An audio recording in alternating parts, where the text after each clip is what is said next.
Illustrative Math, Unit 3, Lesson 10 is called A New Kind of Number. All right, so our goal today, I understand that the square root of -1 is equal to I and what a complex number is, okay? Complex number, it sounds really, you get kind of scared because you hear the word complex, but it's really not that bad. It's not that complex. So it should be real good. Now, square root of -1 equals I. You might be a little confused about this. You might say, wait a minute here, we can't have a -1. We can't take the square root of -1. And again, the reason that you can't do that is because, well, you can do it once you learn what an imaginary number is. But as far as real numbers is concerned, you can't do -1. A lot of people think the square root of -1 equals -1, but that's wrong, because -1 times -1 is not equal to -1. It's equal to 1. Two negatives equal positive. So it can't be -1, and it can't be +1, because 1 times 1 is not equal to -1 as well. So it just doesn't work with real numbers. But if we define I as the square root of -1, we can now handle negatives under a radical with this new unit called I. All right. So Jada was helping her cousin with his math homework. He was supposed to solve the equation 8 plus x equals 5. He said if I subtract 8 from both sides, I get x equals 5 minus 8. This doesn't make sense. You can't subtract a bigger number from a smaller number. If I have 5 grapes, I can't eat 8 of them. And he's probably right in terms of the context of 5 grapes and eating 8 of them. He's right. But the problem doesn't state anything about grapes. It just says 8 plus x equals 5. And when you learned how to subtract, like way back in like grade school, you probably learned that way, and your teacher was actually incorrect when they said, they probably told you, oh, you can't subtract a smaller number from, or a bigger number from a smaller number. They probably told you, I cannot do 5 minus 8. That's what your grade school teacher probably told you. But then as you got older, you learned more about math. You probably learned, oh, well, that's not actually true. Like you can subtract 8 from 5. It's just you hadn't learned about negative numbers yet when you were in first grade. So once you learn about negative numbers, now we can handle this math here. So what do you think Jada could say to her cousin to help him understand why 5 minus 8 actually does make sense? So I pre-typed this up here, so if you want to write this down in your book, you can. I would say that she's right in saying that under certain contexts, negative numbers do not make sense. However, there are plenty of situations where negative numbers do make sense. So I gave an example here. I just said temperature. We know that you can have negative temperatures. So let's just say the temperature starts at 5 degrees and then it drops 8 more degrees. The temperature would be -3, and we know that we can have negative temperature. So that would make sense.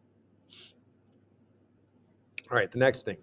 Numbers on a number line are often called real numbers. So, we just learned, regular basic number line with all real numbers. And we start getting an equation here, x squared equals 9. It has 2 real solutions. So, your probably initial thought is to think in terms of algebra and say, oh, okay, if I square root both sides, I get x equals positive and -3. As far as the graph goes, I'm going to graph 2 equations. I'm going to graph y equals 9, and I'm going to graph y equals x squared. And I'm going to find where they intersect, because where they intersect would be where they're equal. So I got both these graphs here. The red one is y equals x squared. The blue one's y equals 9. And we can see that they intersect the x coordinates because the equation has x in it. We want to know where they're equal. So the x coordinates that are equal are when x equals -3 and 3. Okay. So going on to number 2, how many real solutions does this have? Well, again, in terms of algebra, and you know what? If I want to put these on a number line, let me go back to number 1. If I want to put these solutions on a number line, I would put 3 right here and negative 3 right there. So those are the only two numbers out of all the real numbers that would work. All right, so here you're probably again thinking in terms of algebra. So x squared equals 0, square root both sides, and we get x equals 0. In terms of a graph, what I would do here is I would just take a look at both functions. I'd graph the left side, y equals x squared. I just set it equal to y. And then the right side, and I would see they only intersect right at that one little spot there. Right here. So that x, that is 0, 0. I didn't click on it like I done the last one, but the x coordinate equals 0. Okay, because this is 0, 0. I want the x. Now, how about this one? How many real solutions does x squared equals negative 1 have? So we're going to do the same thing. We're going to start with algebra, and you're going to say, okay, oh, that doesn't work. I can't have a negative under a radical in terms of real numbers. And then when you look at the graph, they don't ever intersect because this x squared, y equals x squared dips down to 0, and then y equals negative 1's down there. You see there's a gap. They don't cross. They don't intersect. So this would be a no solution. So I would just leave this number line blank. So we used to write no solution. I guess we're going to say no real solution because we're going to learn about what's called imaginary numbers today. And we're going to learn, if you remember from the goal slide that I had, the square root of negative 1 is actually equal to I. So our answer is going to be positive and negative I is technically the answer. And we'll get more into that here coming up. All right, so we learned that the square root of negative 1 does not make sense in terms of real numbers, but we just saw that when using algebra to solve this equation, we can actually get a negative under a radical as a solution. So this is what we're going to call the square root of negative 1. We're going to call it equal to I, where I is one imaginary unit. Now, if you have 3 times the square root of negative 1, that's going to be 3 times I, okay? If I have 5 times the square root of negative 1, that's going to be equal to 5 times I, and so forth. Now, if I have a negative 3 times the square root of negative 1, don't make that like a positive. Don't say, oh, 2 negatives become a positive. It's still negative 3 times I. Now, a complex number is a real number and an imaginary number added together. So we say A plus BI, where A is the real part and B is the imaginary part. So the horizontal axis is the real axis and the vertical is the imaginary. So I kind of don't really like my graph here. Let me make this a little bit bigger here so that I can write in there.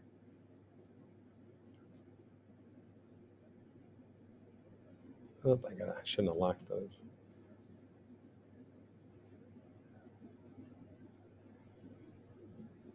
All right, so if I think of this axis here, think of this as 1I instead of 1. I should have got a graphic that had the i's on it. Think of this as 2I, 3I. This is negative 1I, negative 2I, and so forth. I'm not going to fill them all in there. But like if I wanted to graph a number here that's a complex, so let's say I had 5 plus 2I. I'm going to go right 5 on the real axis and up 2I on the imaginary axis. So that would be that number, 5 plus 2I. I'll call this point A. All right, I'll do a couple of them in different colors. Point B, let's do negative 8 minus 6I. So I'm going to go left 8 on the real, down 1, 2, 3, 4, 5, 6I on the imaginary. So that's B, okay? Let's do another one. Negative 4 plus 7i. I go left 4 on the real, up 7i on the imaginary. There's my C. And there you go. All right. All right. So this is kind of what I already kind of did here for you. Draw an arrow starting at 0 that represents 3 on the real number line. So that would be like start at 0, go to the right 3. Okay. Next one, start at 0, go left 5. So that's going to go right here. Sorry, it's a little wobbly. Now here's for radical I. I'm sorry, square root of -1. Think of this as 0. Think of this as 1i, 2i, 3i, -i, -2i.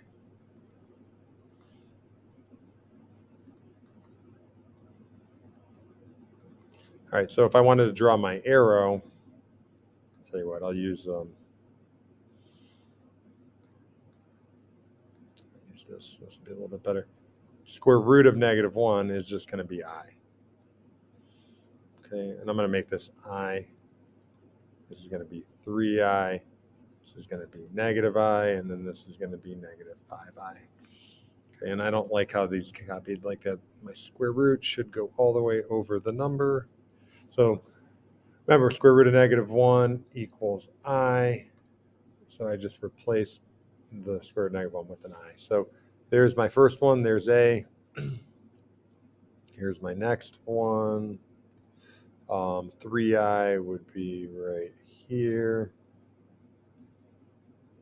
Just move it to the side so you can see it a little bit better. -i would be right here. And then -5i would be right there. Okay. So I guess maybe I should have not ruined the secret here, because what they want you to do here is they want you to say, okay, if I have this number, let's just take the -5i and the -5. And they say graph -5 minus 5i. All that they want you to do is to say, okay, on the real axis, I'm going to go left 5. And then from there on the imaginary axis, I'm going to go down 5i. And then there's your point, okay? -5 minus 5i. That's all that's asking you to do. And it's just kind of prepping you for that. All right. So what's a real number? A real number, I would probably say any number that you can graph on the real axis.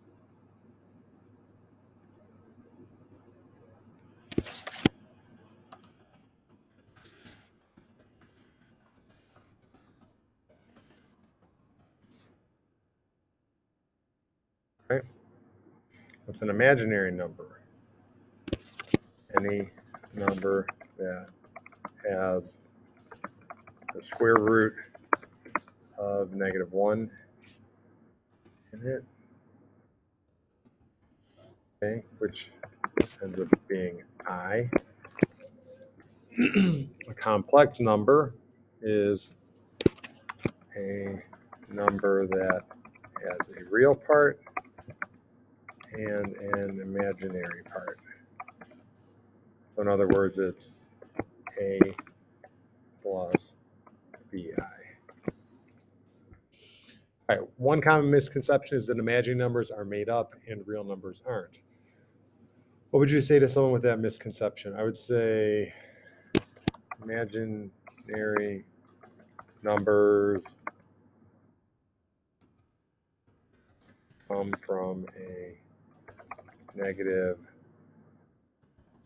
number under a square. Negative number under a square root symbol. They are not made up. I would say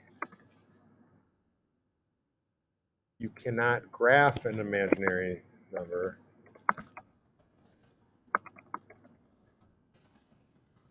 on the real axis, though. One other thing that I did want to hit on, if I have like just 5i, this is technically a complex number because you could always have your real part be 0. Okay, so that is still complex. So a would be 0, b would be 5. Okay, same thing if I have like just a real number. I could technically make it a complex number if I had like, say I just had 7. Well, I could put plus 0i. 0 times i is 0. So it's the same as 7. So this would also be complex as well, technically, if you wanted to add the 0i or the 0 as the real part. All right, so the goal, I understand what an imaginary unit is. Whoops. So the square root of -1 equals I. That's imaginary unit.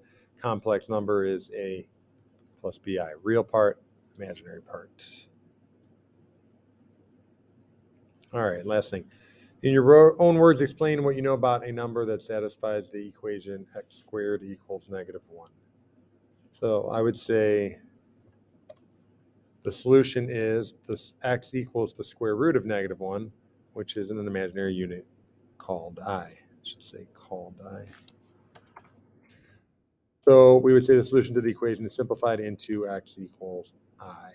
I guess technically it would be plus or minus I. Let me rewrite that. So, because what happens here, x squared equals -1, you square root both sides. X equals positive or negative. Square root of -1 now becomes I, okay?